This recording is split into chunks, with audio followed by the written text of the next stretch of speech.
Matt Simons joins me from the US. His song Identity Crisis is something that's on heavy rotation. And I tell you this, I enjoy listening to it as much as I enjoy playing it. Hey Matt, Thanks so much. good to see you. And most important question in these troubled times that we live in, I hope your family and you are all safe and healthy. And people have slowly started getting their jabs, their vaccines in the US. Yeah, thanks so much for having me, Rishi. Great to chat with you. We had a really rough go of it, especially here in Los Angeles around, after Christmas and after New Year's holidays. And, I'm happy to report, yeah, that my whole family is vaccinated, and, we're starting to see those numbers come down here in the States, which is a long time coming. That's nice to know. Matt, Identity Crisis, the song itself. Talk to me about the song, and then we'll get into the video and the artwork, which I find incredibly exciting. But first, the songwriting of it. Sure, sure. Yeah, I wrote it back in actually 2019, so it's a couple years waiting for it to be released. And I was in Italy doing a songwriting sort of summit, where you get together with a bunch of other writers and try and come up with some songs. And I was driving through the countryside of Italy, and this idea of an identity crisis sort of popped into my head.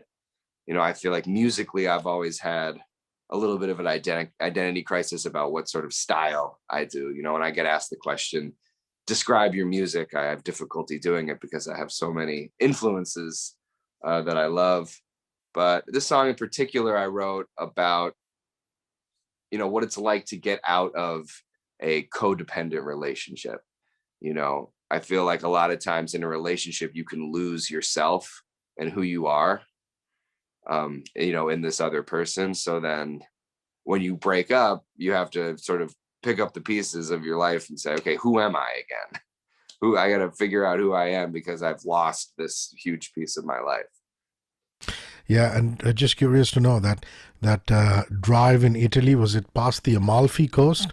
Because we were there a few years ago, and it's just breathtaking and beautiful, isn't it? Oh, it's fantastic. That wasn't in the Amalfi Coast. I was in Tuscany countryside, which not so bad either. Under the Tuscan sun. That's wonderful. Yeah. The artwork for the single is quite wacky, Matt. Your head is covered in blotches of paint. For those of you who haven't seen it, go Google it. Identity Crisis, Matt Simons. So you want to explain that? Sure. I feel like it's supposed to give an image of a less violent version of a head exploding. You know what I mean? Just sort of chaos that goes around. And it's going to be the album cover as well when that comes out. And I've got a lot of songs on this record focusing on just about like mental health and sort of, yeah, that kind of theme. I had a song called Better Tomorrow, which I wrote about panic attacks that came out last year.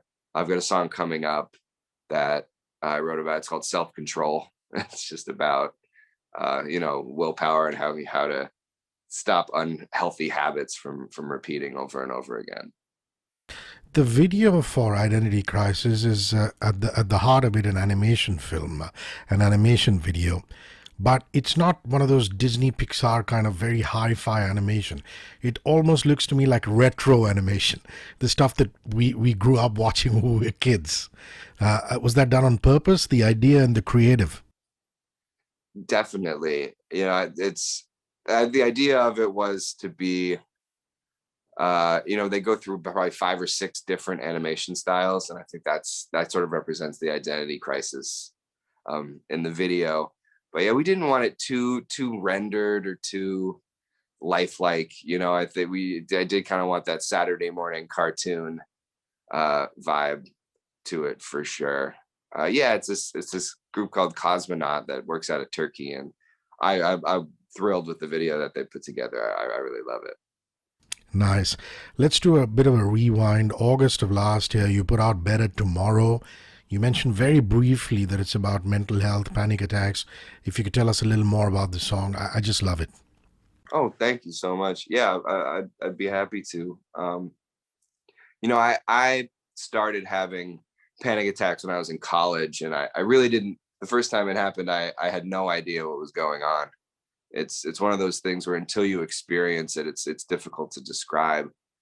But the idea behind it was I was hoping to write a song for anyone that is going through that themselves, to know that it's really pretty common, and something that happens just to a lot of people. And if they can, I know when I read about what was happening to me, it made me feel a lot better, because one of the triggers for another panic attack is being worried that you're going to have a panic attack. So if you can sort of take that trigger out of your life by learning, like, oh, you know what, this is a pretty common thing. It happens to, something like 30% of the population. Yeah, so I wanted to write about my experience with that. Earlier last year, Matt, was also Cold, which is actually my favorite Matt Simon song. When I build playlists for myself, I always manage to put that in. The song and the video are both about a long-standing relationship, a childhood affair that went wrong. Is that my correct assessment, or would you want to add to that? That's definitely the story in the video, for sure. That was one of those songs. The two songs I wrote in Italy were Cold and Identity Crisis. So that was like the first one I wrote on day one. And just, I don't know, I just wanted to write a fun, kind of groovy breakup song. We put that 808 in there, the kind of hip hop beat to it, and just write. We released it on Valentine's Day, and it was kind of an anti-Valentine's Day song. The 2019 album After the Landslide had some really amazing songs. Let's delve into that now, Matt. There's Sure. We Can Do Better. I love the song. And again, the video had all those kids in it. Tell me, you don't feature in the video, Matt. Tell me why you took that call, and getting the kids to act couldn't have been an easy job. Were you around in the set when it was being filmed?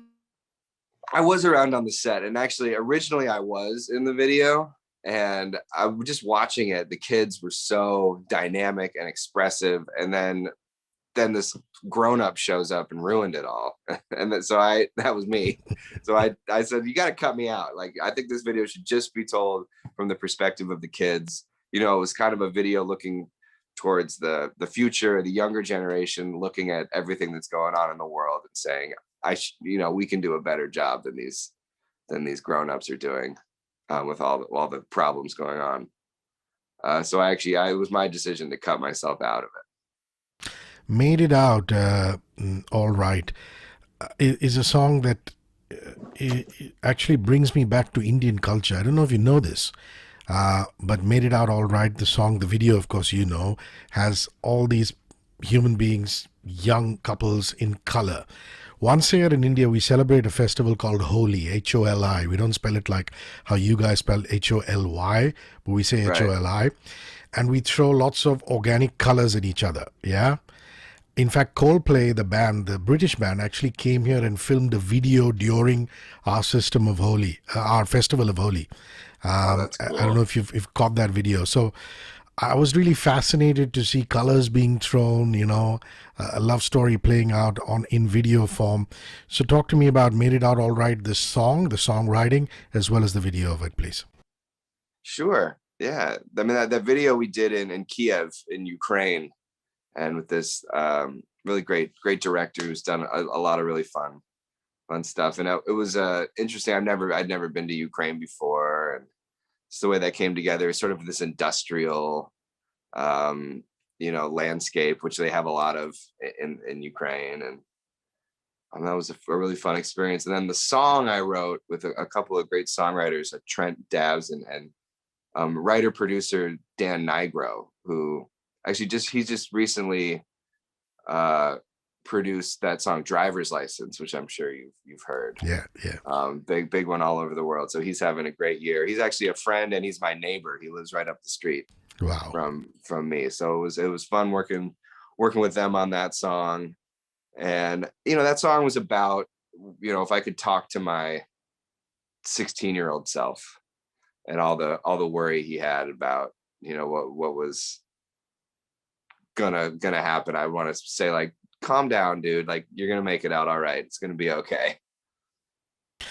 Amy's song is a deeply sensitive one again, Matt, and resonates very deeply in India because there was a huge a fight, a struggle that the LGBTQ community was going through in India, and finally, initially there was an old archaic colonial law that it actually criminalized the LGBTQ community, and finally we had a Supreme Court ruling, which is the topmost court in the country, saying it's not criminal, and LGBTQ rights have really come to the fore.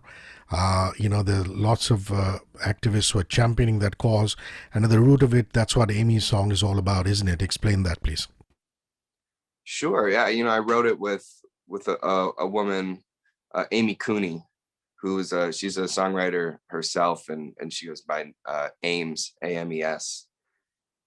And yeah, we were chatting about her experience growing up in a really religious community in America, and we just started chatting about that and how many lives uh, have been destroyed, like, in the name of God, and that God looks down on, how how Amy and her ilk, they identify, and it just, it's so destructive. And when you break it down, it feels really arbitrary and silly that you would say all loving and all knowing God just specifically hates gay people.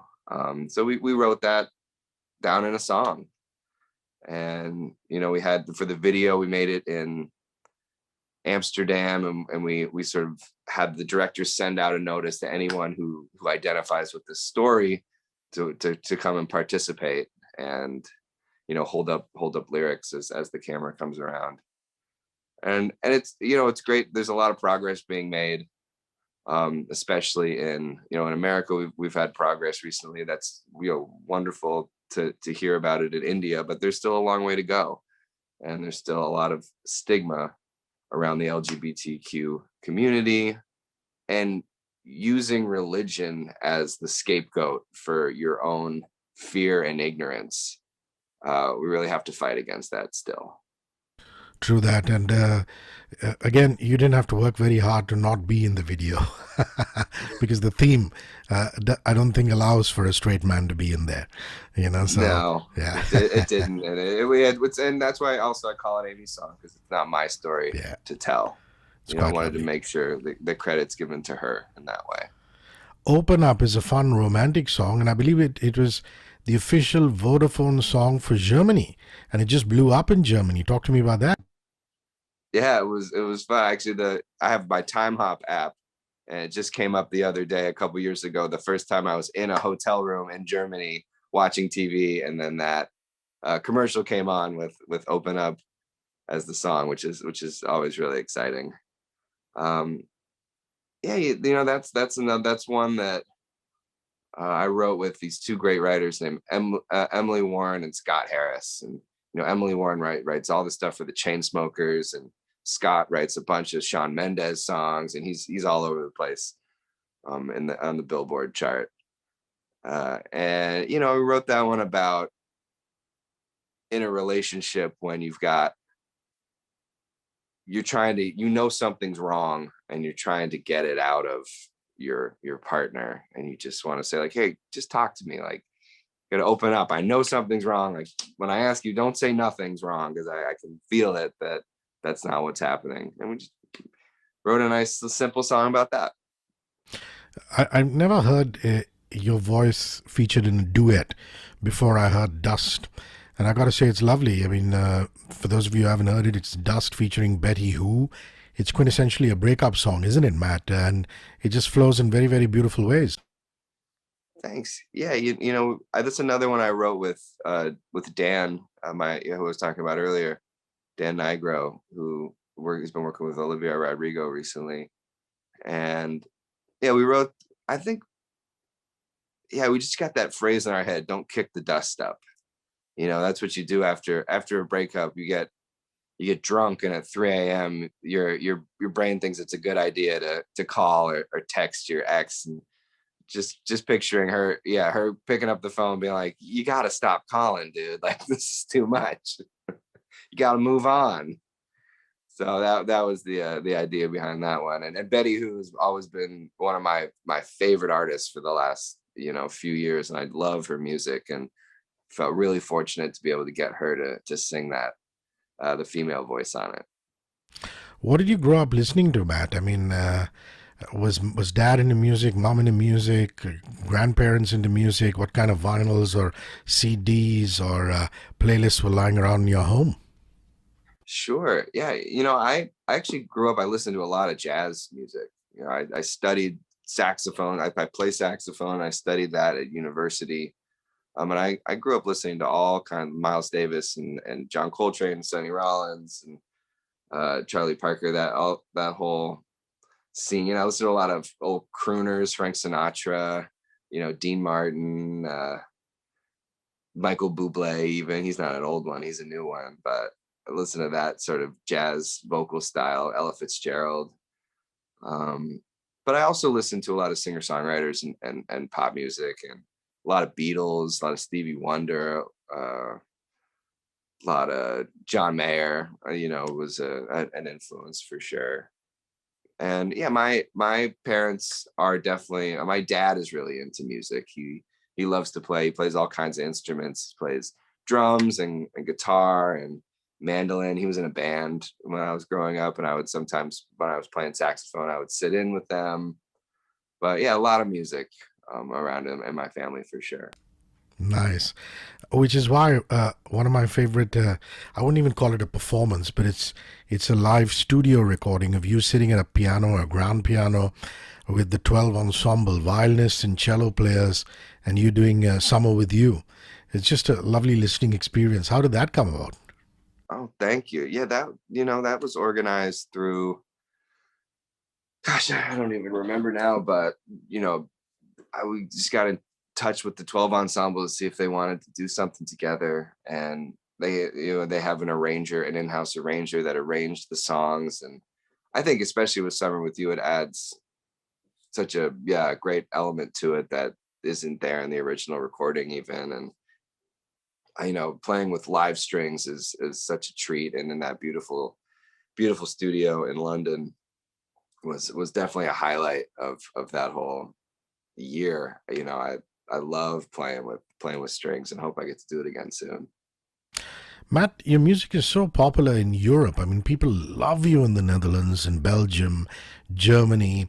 Your music is picking up so much in India. We have request shows where people ask for your music.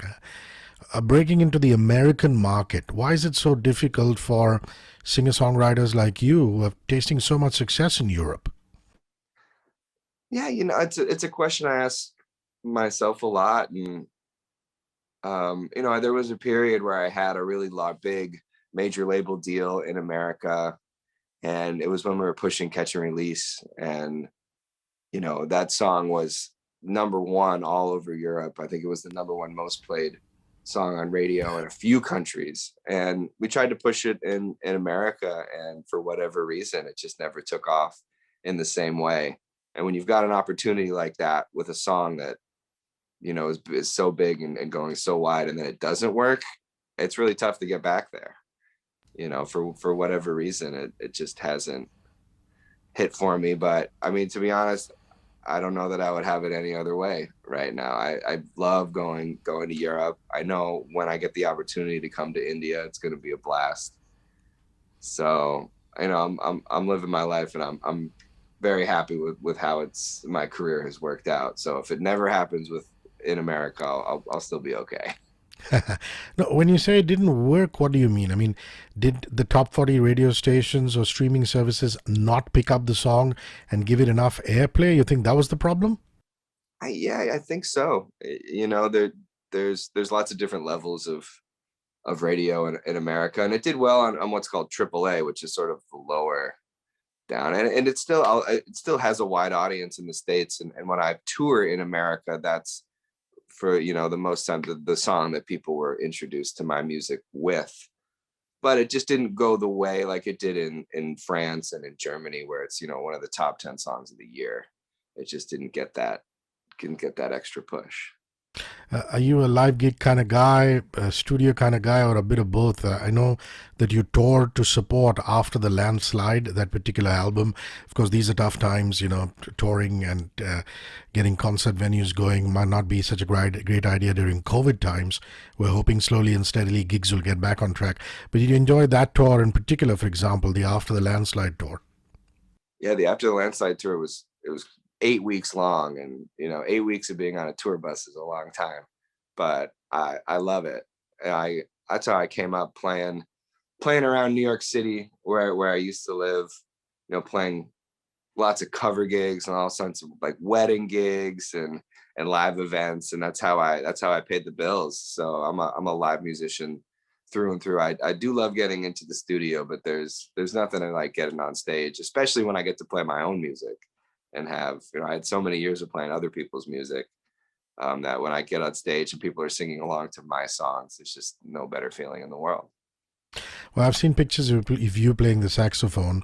You said that you do play it, and you know, when you were a kid, you used to hang out with your dad's band and play a bit of it. You play the guitar, the piano. What other instruments do you play, Matt, or did you play when you were growing up? Do you still keep in touch with all those instruments?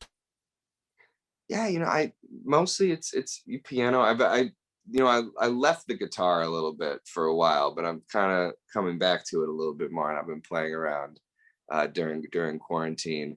But it's also other woodwinds. You know, I played the clarinet, the bass clarinet. I played a little bit of flute when I was in college. You know, when you play saxophone, you're supposed to play all the other woodwind instruments as well. And I'm not as strong on those, but yeah, definitely tenor sax. I played alto sax, bari sax, soprano sax, all the saxophone family. Super stuff. Just your thoughts about India. I mean, you did say briefly that you would love to come here and play gigs. Like I said, your music is already has a sizable following here. What do you feel for my country? What do you read? Have you ever been here on holiday? Your thoughts? Yeah, yeah, I've never been, and I would love to. It's you know, such an eclectic and beautiful country. I know there's so many things I'd love to see.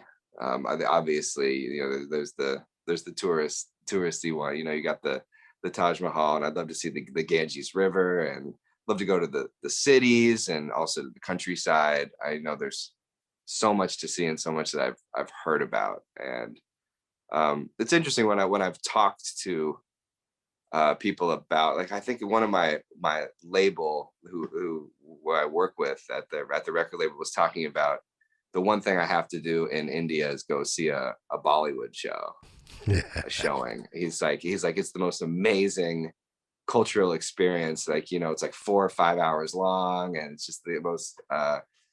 He thought that was the most beautiful. That was his recommendation. The most beautiful part of one of his trips was doing that. So that's definitely on my list. Yeah, you know, it's an you know the big Moulin Rouge kind of musical with the song and the dance routine. You So might enjoy cool. a bit of that, but yeah, there's so many layers to India, and going into the countryside should be high on your agenda apart from performing for your fans. Before we sign off, can I request you to play me a little bit of Identity Crisis, and please a little bit of my favorite Matt Simon song, which is Cold. So maybe we can start with Identity Crisis and then go on to Cold, please. Sure, I think I can do that.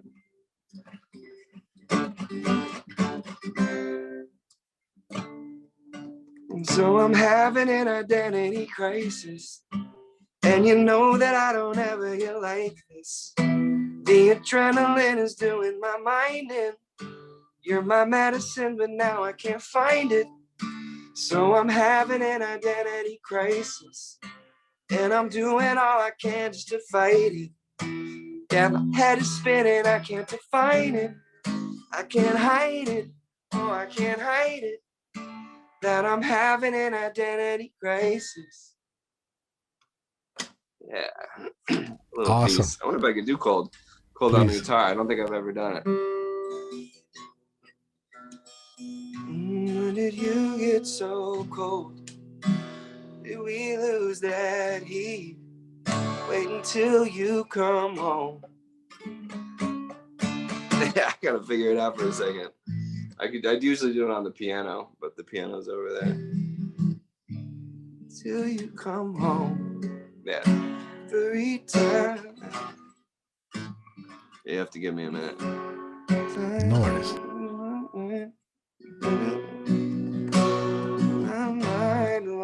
Yeah, there we go. When did you get so cold? When did we lose that heat? I wait until you come home. Every time I in my mind, it's in my mind alone. Tell me I'm all you need when you lie next to me. Every night you put me on ice. When did you get so cold? Yeah, a little bit there.